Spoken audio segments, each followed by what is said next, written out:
കേരളത്തിൽ വന്ന് മുഖ്യമന്ത്രി ശ്രീ പിണറായി വിജയനെ പോ മോനെ വിജയ എന്നൊരു സിനിമാ ഡയലോഗിലൂടെ പറഞ്ഞ് കുപ്രസിദ്ധി നേടുകയും പിണറായി വായിൽ നിന്ന് ഡാഷ് മോനെ എന്ന വിളി കേൾക്കുകയും ചെയ്ത രേവന്ത് റെഡ്ഡി ഉണ്ടല്ലോ, തെലങ്കാന മുഖ്യമന്ത്രി. അദ്ദേഹം ഇപ്പോൾ നാട്ടിൽ വെള്ളം കുടിക്കുകയാണ്. എന്താണ് വെള്ളം കുടിക്കാനുള്ള കാരണം എന്നുള്ളതിനെ കുറിച്ചൊക്കെ എന്നോടൊപ്പമുള്ള ഈ PNL വിശദീകരിക്കും. 2023 ഡിസംബറിൽ മുതൽ നടപ്പാക്കിയ മഹാലക്ഷ്മി ഫ്രീ ട്രാൻസ്പോർട്ട് സ്കീം നമുക്ക് വളരെ പെട്ടെന്ന് ഇനി മനസ്സിലാക്കാൻ പോകുന്നത്, തെലങ്കാനയിലെ സ്ത്രീകൾക്കെല്ലാം അവിടുത്തെ transport corporation bus service free ആയി അനുവദിക്കുന്നു. 2023 ഡിസംബർ 9-ാം തീയതി തന്നെ നടപ്പാക്കുകയും ചെയ്തു. ഇപ്പോൾ അതുണ്ടാക്കിയ ചില പ്രശ്നങ്ങളാണ്. സ്വാഭാവികം പറയാൻ കാരണം എന്താണ്,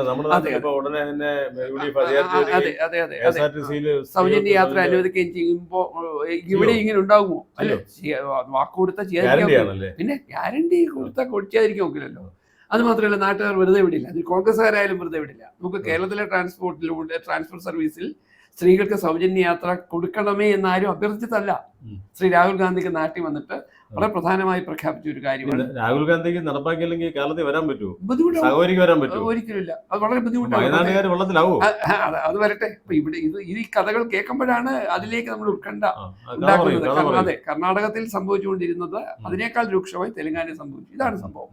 നമുക്ക് കേരളത്തിന്റെ ട്രാൻസ്പോർട്ട് മേഖലയിൽ KSRTCയുടെ ബസ്സുകളുടെ ഏതാണ്ട് ഇരട്ടിയോളം, ഏതാണ്ട് 9,000 മുതൽ 10,000-ഓളം ബസ്സുകൾ സ്വന്തമായിട്ടുള്ള തെലങ്കാന ട്രാൻസ്പോർട്ട് കോർപ്പറേഷൻ ഏതാണ്ട് 42,000-ഓളം തൊഴിലാളികൾ പണിയെടുക്കുന്നു. അവർ അവരുടെ വേതന വർധനവിനും മറ്റും ആനുകൂല്യങ്ങൾക്കും വേണ്ടി ചൊവ്വാഴ്ച മുതൽ പണിമുടക്കിക്കൊണ്ടിരിക്കുകയാണ്. അതിലൊരു തൊഴിലാളി പെട്രോൾ ഒഴിച്ച് ആത്മഹത്യ ചെയ്തു. അതോടെയാണ് ശ്രദ്ധിക്കപ്പെടുന്നത്. എന്താണ് വിഷയം? ഈ നാട്ടിലെ പാവപ്പെട്ട വലിയ പ്രശ്നമാണ്. എന്താണ് വിഷയം? തെലങ്കാന സംസ്ഥാനത്തെ ഈ പറയുന്ന സൗജന്യമായ യാത്ര അനുവദിച്ചതിലൂടെ ഒരു ദിവസം ഏതാണ്ട് 35 ലക്ഷം സ്ത്രീകൾ ബസ്സിൽ കയറി അവരുടെ ജോലി സ്ഥലത്തൊക്കെ പോകുന്നുണ്ട്. വലിയ കാര്യമാണ്. അതുവഴി മാത്രമല്ല, ഞാൻ അടുത്തിടെ എൻ്റെ ഒരു സുഹൃത്ത് പറഞ്ഞ ഒരു തമാശയുണ്ട്.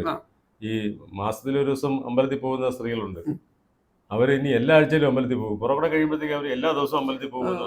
തീർച്ചയായും സ്വാഭാവികമാണ്. എന്ന് വെച്ചാൽ തെലങ്കാന ട്രാൻസ്പോർട്ട് കോർപ്പറേഷന് സർക്കാർ ഈ പറയുന്ന ആനുകൂല്യങ്ങളൊക്കെ പ്രഖ്യാപിച്ചപ്പോൾ ഇവർ ഇപ്പോൾ കൊടുക്കാനുള്ളത് 470 കോടി രൂപയാണ്. 470 കോടി രൂപ ബാധ്യത ഉണ്ടാകാനുള്ള ഒരു കാരണം, ഒരു മാസം ഏതാണ്ട് 310 മുതൽ 350 കോടി രൂപയോളം ഈ ബാധ്യത ഉണ്ടാകുന്ന തരത്തിലാണ് ഈ സൗജന്യ യാത്രകളൊക്കെ സർക്കാർ പ്രഖ്യാപിച്ചത്. അങ്ങനെ സർക്കാർ പ്രഖ്യാപിച്ചിട്ടുണ്ടെങ്കിൽ സർക്കാർ അത് കൊടുക്കാൻ ബാധ്യസ്ഥമാണ്. ഭൂരിപക്ഷം ബസ്സുകളും ഇവിടെ കട്ടപ്പുറത്താണ്. മഹാലക്ഷ്മി കട്ടപ്പുറത്താണ് തെലങ്കാനയിൽ.